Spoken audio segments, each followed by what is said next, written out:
Casque de sécurité bien fixé, gilet de protection assuré, le chef du gouvernement sur la lagune Ébrié s'assure de la bonne avancée des travaux du 3e pont. Riviera Golf, non loin de la demeure de l'ancienne première dame de Côte d'Ivoire, Thérèse Oufoué, point de départ de cette visite, Daniel Cablon-Duncan peut se rendre compte de l'expertise en place pour l'ouvrage. Aujourd'hui, il existe des méthodes et des techniques très avancées pour faire des ouvrages en eau profonde. C'est le cas du 3e pont. Dans le cas d'espèces, il y a eu des pieux qui ont été donc forés à des profondeurs qui varient entre 30 mètres et 80 mètres de fois pour aller chercher la bonne terre, donc le bon socle.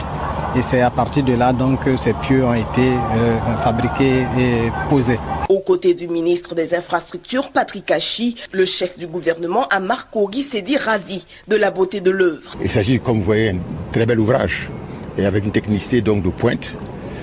J'ai cru comprendre que ça coûte 125 milliards pour le pont et 25 milliards pour l'échangeur.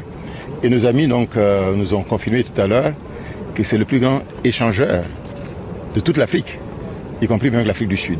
La date précise, si j'ai bien compris, c'est le 22 décembre 2014, donc juste avant Noël.